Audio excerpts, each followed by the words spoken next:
नमस्कार साथी, मैं देव राठौर स्वागत करता हूँ आपका देव एग्जाम क्लास में। आप देख रहे हैं एग्जाम वाली क्लास। साथियों, आज का टॉपिक हमारा सिंपल इंटरेस्ट साधारण ब्याज। तो साथियों, साधारण ब्याज की दूसरी क्लास में आज हम करेंगे एग्जाम वाली क्लास में एग्जाम वाले क्वेश्चन। तो जुड़े रहिए आज की क्लास में। चलते हैं क्लास की तरफ। तो साथियों, पहला क्वेश्चन आपकी स्क्रीन पर क्वेश्चन नंबर पहला है। क्वेश्चन है, एक धनराशि 10% वार्षिक साधारण ब्याज की दर से कितने वर्षों में स्वयं की 4 गुनी होगी। तो साथियों, इसमें क्या पूछा गया, वर्ष कितने वर्षों में, तो मतलब टी निकालना है। तो इसमें फॉर्मूला होगा T equal n-1 divide rate, मतलब रेट मल्टीप्लाई 100। ठीक है, जब टाइम निकालना होगा। तो यदि हमें r% निकालना है तो हम क्या करेंगे कि n-1 डिवाइड टी मल्टीप्लाई 100। ठीक है, इन दोनों फॉर्मूले से हम करेंगे question.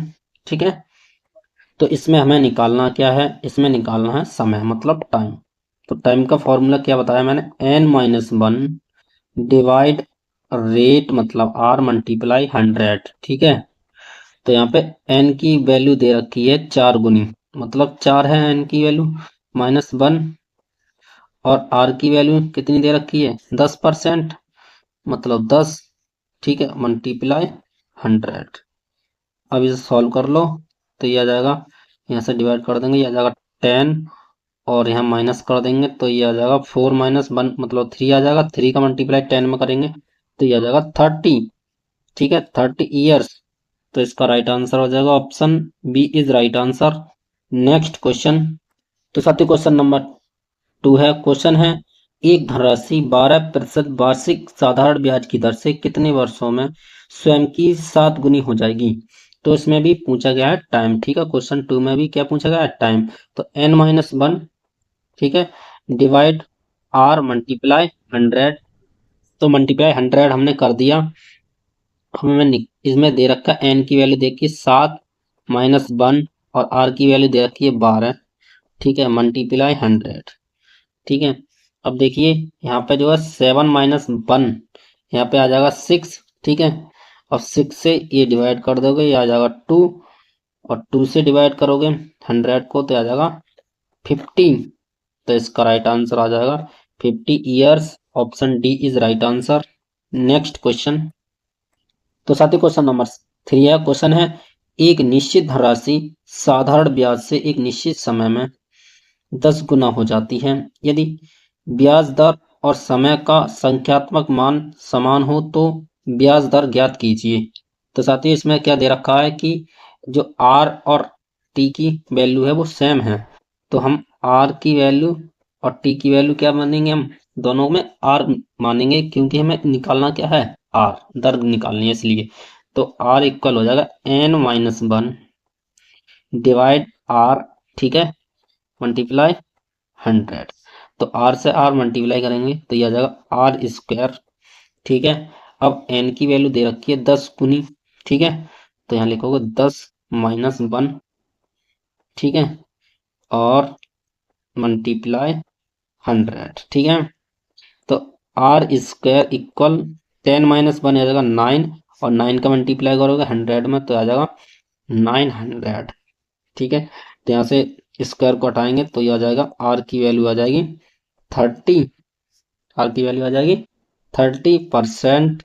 Option C is right answer. Next question.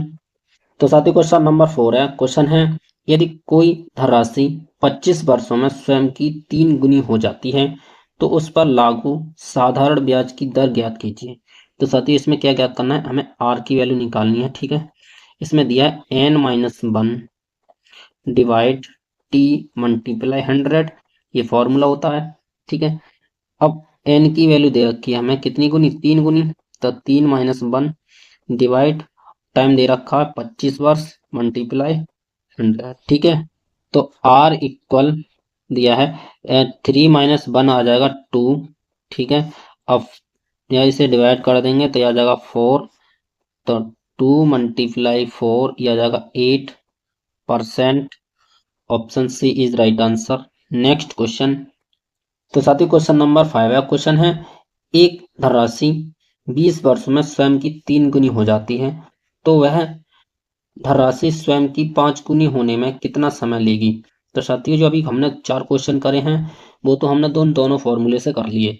अब आगे के जो क्वेश्चन होंगे वो दूसरा फॉर्मूला होगा, क्योंकि इसमें वर्ष कितनी दे रखी है और वर्ष निकालनी है और दो बार गुनी हो रही है। तो इसमें आपको फॉर्मूला लगाना है T1 divide T2 equal n-1 divide n-2, मतलब n-1 ही होगा यहाँ पे।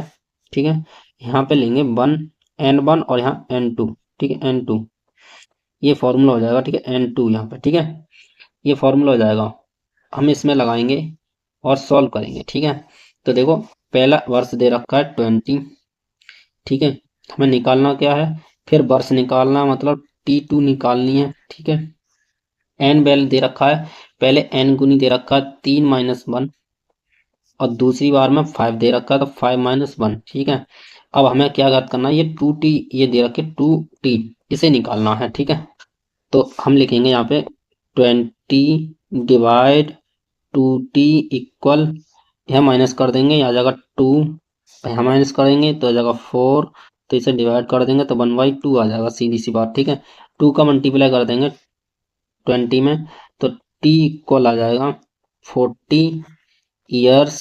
ठीक है, तो इसका राइट आंसर हो जाएगा option D, 40 years. Next question, तो साथियों क्वेश्चन नंबर 6 है। क्वेश्चन है, एक धनराशि साधारण ब्याज पर 6 वर्षों में स्वयं की 3 गुनी हो जाती है, तो वह धनराशि 8 गुनी होने में कितना समय लेगी। तो साथियों इसमें भी क्या पूछा गया है, मतलब एक बार टाइम दे रखा है और दूसरी बार टाइम पूछा है, मतलब 2t ज्ञात करना है इसमें भी। तो फॉर्मूला होगा T1 divide T2 equal n1-1 divide n2-1। ठीक है, तो इसमें t दे रखा है, मतलब पहले वर्ष दे रखा है 6, फिर निकालना है हमें 2t इक्वल, पहला गुना दे रखा है 3-1। ठीक है, अब दूसरा दे रखा है 8, तो 8-1। अब इसमें 2t ये दे रखी है, इसे निकालना है। ठीक है, तो देखो 6 डिवाइड 2t इक्वल, यहाँ माइनस कर देंगे तो आ जाएगा 2 और यहाँ माइनस करेंगे ये आ जाएगा 7। ठीक है, तो 7 मल्टीप्लाई 6 आ जाएगा, ये आ जाएगा 40, 42 डिवाइड 2, ये डिवाइड कर देंगे, आ जाएगा 21 ईयर्स। तो इसका राइट आंसर हो जाएगा option D is right answer, 20 years. ठीक है, नेक्स्ट क्वेश्चन, तो साथियों क्वेश्चन नंबर 7 है। क्वेश्चन है, यदि कोई धनराशि साधारण ब्याज पर निवेश की जाती है तो वह 8 वर्षों में 3 गुनी हो जाती है, 12 वर्षों में वह स्वयं की कितनी गुनी हो जाएगी। भी वही फॉर्मूला लगाना है, यह है T1 divide T2 equal n1-1 divide n2-1। ठीक है, निकालना क्या है, गुनी, मतलब पहली गुनी दे रखा है, दूसरी निकालना मतलब n2 की वैल्यू निकालनी है। तो पहली वर्ष दे रखा 8 और दूसरी बार में वर्ष दे रखा है 12। ठीक है, पहले गुने दे रखा 3-1 हो जाएगा, हमें n2 की निकालनी है वैल्यू। ठीक है, n2 की वैल्यू निकालनी है, तो इसे डिवाइड कर दो पहले तो 4 से, यह जाएगा 2 डिवाइड 3। ठीक है, तो 2 डिवाइड 3 इक्वल, इसका माइनस कर देंगे, आ जाएगा 2 n2-1। इसमें फॉर्मूला लगाएंगे ऐसे 2n। ठीक है, n2-1 मल्टीप्लाई 2 इक्वल 6। ठीक है, इसका मल्टीप्लाई कर दिया और इसको डिवाइड कर देंगे तो आ जाएगा 3। ठीक है, n2 ये माइनस का है 1, इधर आ जाएगा -1। ठीक है, और इसकी साइड चेंज करेंगे तो n2 की वैल्यू आ जाएगी 4। n2 की वैल्यू कितनी आ जाएगी 4 टाइम्स, तो इसका राइट आंसर हो जाएगा option A is right answer. तो साथियों क्वेश्चन नंबर 8 है। क्वेश्चन है, किसी धनराशि पर 6 वर्ष तथा 9 वर्ष के लिए समान वार्षिक ब्याज दर पर मिलने वाले साधारण ब्याज का अनुपात ज्ञात कीजिए। तो साधारण ब्याज का अनुपात होता है, मतलब ऐसा ही बराबर होता है P R T, PRT divide 100 equal PRT divide 100। ठीक है, अब इसमें टी की वैल्यू दे रखी है ये आर से पी आर कैंसिल, 100 से 100 कैंसिल, टी की वैल्यू दे रखी है 6 और इस टी की वैल्यू दे रखी है 9, 3 से डिवाइड कर देंगे तो आ जाएगा 2:3। तो इसका राइट आंसर हो जाएगा 2:3। Option A is right answer. Next question. तो क्वेश्चन नंबर 9 है। क्वेश्चन है 1000 की धनराशि कितने वर्षों में 1250 होगी, जबकि ब्याज की दर 5% वार्षिक ब्याज की दर है। तो इसमें दिया है पी की वैल्यू मतलब मूलधन दिया है 1000 और ए की वैल्यू मतलब मिश्रधन दिया है 1250।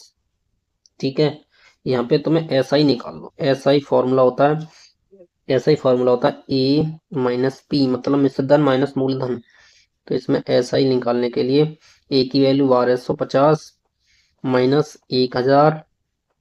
ठीक है, तो इसमें आ जाएगा ऐसा ही आ जाएगा 250। ठीक है, 250 ऐसा ही बराबर 250 आ गया। अब हमें निकालना क्या है, कितने वर्षों में मतलब टाइम निकालना है।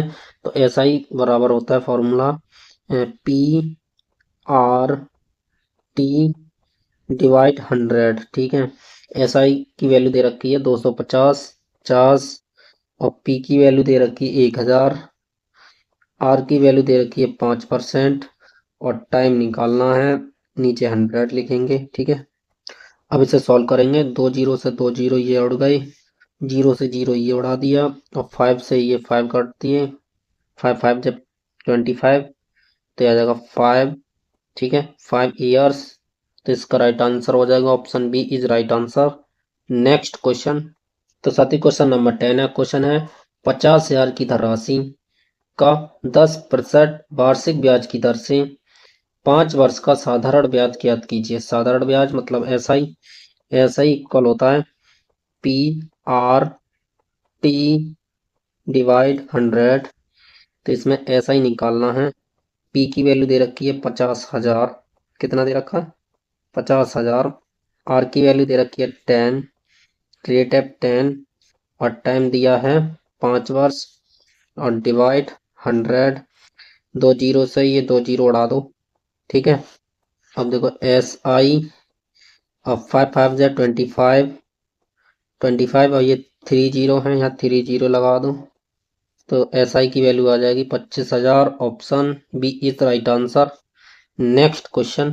तो साथी क्वेश्चन नंबर 11 है। क्वेश्चन है 3,000 की धनराशि 12% साधारण ब्याज की दर से कितने समय में 1,080 ब्याज अर्जित करेगी।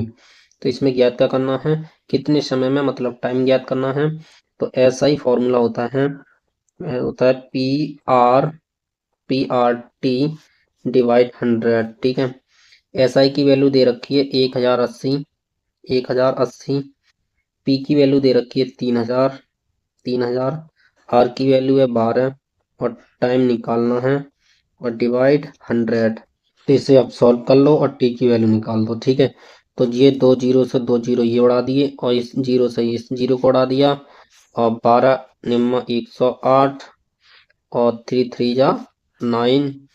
तो यह जाएगा 3। तो टी की वैल्यू आ जाएगी 3 ईयर्स। तो इसका राइट आंसर हो जाएगा option B is right answer.